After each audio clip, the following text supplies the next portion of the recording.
Welcome to part 3. Yes, ഈ കുപ്പിയും പാത്രവും വെള്ളവും കൂടി കാണുമ്പോൾ നിങ്ങൾ ചോദിക്കും ഞങ്ങളൊരു കുടിക്കാരൻ ഫാമിലിയാണെന്ന്. ബട്ട് അല്ല ഗൈസ്. അപ്പോൾ നമ്മൾ ഇന്നലെ നിർത്തിയത് എവിടെയാണ്? ഏട്ടൻ്റെ ഫ്ലാറ്റിലോട്ട് വരുന്ന കാര്യങ്ങൾ അല്ലേ. അപ്പോൾ ഈവനിങ് നമ്മൾ എത്തി. ഈവനിങ് എന്നല്ല, ഒരു നൈറ്റ് 7 o'clock ഒക്കെ ആയപ്പോഴാണ് എത്തിയത്. പിന്നെ ഏട്ടൻ നിൽക്കുന്ന ഒരു ഫ്ലാറ്റിലാണ്. അപ്പോൾ അതിൻ്റെ സറൗണ്ടിങ്സ് ആക്ച്വലി അടിപൊളിയാണ്. നല്ല ഒരുപാട് ഫെസിലിറ്റീസ് ഉള്ള ഒരു ഫ്ലാറ്റാണ്. അപ്പോൾ നമുക്ക് അതിൻ്റെ 1-2 പാർട്ടുകളൊക്കെ നമുക്കൊന്ന് കാണാം. നമ്മൾ രാത്രി ഫുഡൊക്കെ കഴിച്ചതിന് ശേഷം ഒന്ന് ജസ്റ്റ് ഒരു റൗണ്ട് നടക്കാമെന്ന് പറഞ്ഞിട്ട് ഒന്നിങ്ങനെ ഇറങ്ങിയതാണ്. അപ്പോൾ നമ്മൾ 1-2 ഞാൻ വീഡിയോ എടുത്തിട്ടുണ്ട്. കാരണം അവിടെ ഒരുപാട് പേരുള്ളതുകൊണ്ട് പ്രൈവസി ഒരു ഇതാണ്ടാന്ന് വെച്ചിട്ട് ഞാൻ അധികം ഒന്നും എടുത്തിട്ടില്ല.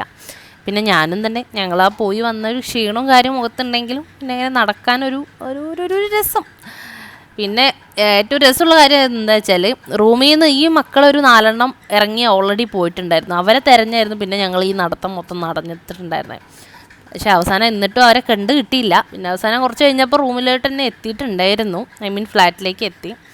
ഇതാണ് ഔട്ട്ഡോറായിട്ട് കാണുന്നത്. അവിടെ ഔട്ട്ഡോറായിട്ട് കളിക്കാൻ ഒരുപാട് സ്പേസ് ഉണ്ട്. ഫുട്ബോളാണെങ്കിലും വോളിബോളാണെങ്കിലും ഒരുപാട് സ്പേസ് കാര്യങ്ങളുണ്ട്. എല്ലാത്തിനും സെപ്പറേറ്റ് ജിമ്മ്, അങ്ങനെ ഒരുപാട് ഫെസിലിറ്റീസ് ഉള്ള ഒരു ഫ്ലാറ്റാണ്. പിന്നെ നമ്മളിതിങ്ങനെ ആ ഒരു ഒഴുക്കൻ മട്ടിലങ്ങ് നടന്നൊക്കെ പോയി. അപ്പോൾ പിന്നെ ഇവിടെയുള്ള കാഴ്ചകളൊക്കെ നമുക്കിങ്ങനെ ഓരോന്നായിട്ട് കണ്ടു. ആക്ച്വലി ഒരു എസ്തെറ്റിക് വൈബ് ഇവിടെ ഉണ്ട്.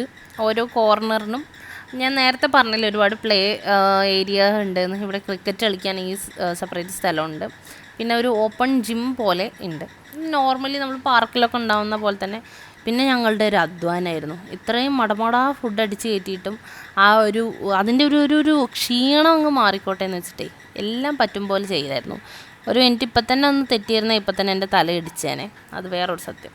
പിന്നെ ഞങ്ങൾ ഇന്ന് വരെ ഇതൊന്നും കാണാത്ത പോലെയുള്ള പണികളായിരുന്നു ഞങ്ങൾക്ക്. എന്നെ കണ്ടില്ല, ഇത്രയും ആത്മാർത്ഥതയോടുകൂടി ഞങ്ങൾ ആടിയിട്ടില്ല.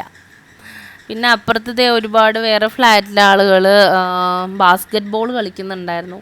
പിന്നെ മഡിൻ്റെ ഒരു കോർട്ടുണ്ട് വോളിബോളിന്. അങ്ങനെയൊക്കെ നമ്മൾ കുറേ നടന്നു കഴിഞ്ഞ് പിന്നെ വീണ്ടും ഫ്ലാറ്റിലോട്ട് തന്നെ കയറിയിട്ടുണ്ടായിരുന്നു. 3rd ഫ്ലോറിലാണ് ഫ്ലാറ്റ് വരുന്നത്. നമ്മളെ നാട്ടിലത്തെ എന്നുള്ളതിന് അവിടേക്ക് ഞാൻ നിങ്ങൾക്ക് കാണിച്ചു തരാൻ വേണ്ടിയിട്ട് കാണിക്കുകയാണ്. ഡോറിലൊക്കെ കുറേ ഹാങ്ങിങ്സ് ഒക്കെ ഉണ്ട്. പിന്നെ നമ്മളിത് ഈ റെഡ് ലേബലിനാണ് സ്റ്റാർട്ട് ചെയ്തത്. ഞാൻ അത്ര വലിയൊരു ആൽക്കഹോളിക്കല്ല, വലുതെന്നല്ല, ഞാൻ അത്ര കഴിച്ചിട്ടില്ല, കളിക്കാറില്ല. പക്ഷേ ഇവരെല്ലാവരും കസിൻസ് കൂടുമ്പോൾ ഉള്ള ആ ഒരു ഭംഗിക്ക് വേണ്ടിയിട്ട് അങ്ങനെ എന്തൊക്കെയോ ഒരു മിക്സ് ചെയ്തിട്ടുണ്ട്. അങ്ങനെ ഒരു വൈറ്റ് റമ്മാണോ വോഡ്ക്കയാണെന്ന് അറിയില്ല. വോഡ്ക്കയും പാഷൻ ഫ്രൂട്ട് പൾപ്പ് ഇതൊക്കെ കൂടി മിക്സ് ചെയ്തിട്ട് നമുക്കൊരു സാധനം ഉണ്ടാക്കിയിട്ടുണ്ട്. പിന്നെ ഈ ക്യാബോ എന്ന് പറഞ്ഞത് ഗോവയിൽ നിന്ന് ഇറക്കുമതി ചെയ്ത് എന്തോ ആണെന്നാണ് പറയുന്നത്. ഇതിൻ്റെ ഒഫീഷ്യൽ മിക്സർ ഈ ഇരിക്കുന്ന ബാനിഷ് കിരാറ്റുമണലാണ്. He's one of our bestest or coolest brother എന്നൊക്കെ നമുക്ക് പറയാം. അച്ഛൻ്റെ ഫാമിലിയിൽ നമുക്ക് ആകെ പറയാവുന്ന ഒരൊറ്റ എണ്ണേ ഉള്ളൂ. അപ്പോൾ മൂപ്പര് അടിപൊളിയാണ്, വൈബാണ്, ഭയങ്കര ചില്ലിങ് ആയിട്ടുള്ള ആളാണ്. ഞാൻ മിക്സിങ് കാണുമ്പോൾ തന്നെ നിങ്ങൾക്ക് മനസ്സിലാവും. അപ്പോൾ ഈ പറഞ്ഞ പോലെ തന്നെയാണ്, കണ്ടല്ലോ, വോഡ്ക ഓർ സംതിങ്, അതിലേക്ക് ഈ പാഷൻ ഫ്രൂട്ടിൻ്റെ പൾപ്പ് മിക്സ് ചെയ്തിട്ടാണ് ഈ ഇളക്കിയും കൊണ്ടിരിക്കുന്നത്. അപ്പോൾ ആ ഇളക്കൂ എന്നുള്ള ആ ഇളക്കൽ കണ്ടാൽ തന്നെ അറിയാം മൂപ്പര് എത്രത്തോളം പ്രൊഫഷണലാണ് ഇതിലെന്നുള്ളത്. അപ്പോൾ ഇങ്ങനത്തെ ഓരോ സംഭവങ്ങളൊക്കെ ആകുമ്പോൾ നമ്മളെല്ലാവരും ട്രൈ ചെയ്യാറുണ്ട്. ഏട്ടനെ പറ്റി പറയുകയാണെങ്കിൽ ഹീസ് എ നൈസ് സോൾ, അങ്ങനെ തന്നെ നമുക്ക് പറയാം. അതങ്ങനെ പറയേണ്ട ഒരാളാണ്. അപ്പോൾ ഇളക്കലൊക്കെ കഴിഞ്ഞിട്ടുണ്ട്. ഇനി നമ്മളെല്ലാവരും സെർവ് ചെയ്ത് ചിയേഴ്സ് അടിക്കുന്ന ടൈമാണ്. സോറി, പറയാൻ വിട്ടുപോയി. അതിലേക്ക് ഇനി സ്പ്രൈറ്റും കൂടി ഒഴിക്കണം. ഇതാകെ മൊത്തം ഇപ്പോൾ സത്യം പറഞ്ഞാൽ വെള്ളവടിയല്ല, ഒരു മൊജിറ്റോ കഴിക്കുന്ന ഫീലായിരിക്കും നമുക്കിതിന് ഉണ്ടാവുക. അതായിരിക്കും ഇതിൽ കിട്ടാൻ പോണേ.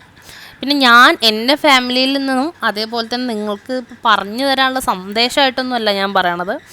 ഇതെന്താണെന്ന് വെച്ചാൽ നമ്മൾ ഒന്നും മറച്ച് വെച്ചിട്ടല്ല ചെയ്യുന്നത്. ഇപ്പോൾ ഈവൻ കുട്ടികളാണെങ്കിലും ഇതൊക്കെ കാണുന്നുണ്ട്.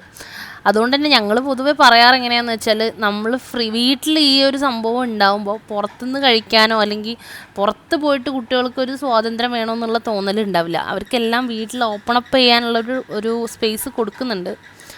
ഇത്രയൊക്കെ ആണെങ്കിലും ആ ഇലുവിൻ്റെ കളി നിങ്ങൾ കണ്ടില്ലേ.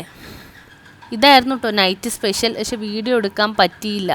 അപ്പോൾ ഞാൻ ഈ വ്ളോഗിൽ ആദ്യം തന്നെ പറയുന്നുണ്ട്, എനിക്ക് പറ്റും പോലെ സാധനങ്ങൾ ഞാൻ അതിൽ ആഡ് ചെയ്യും.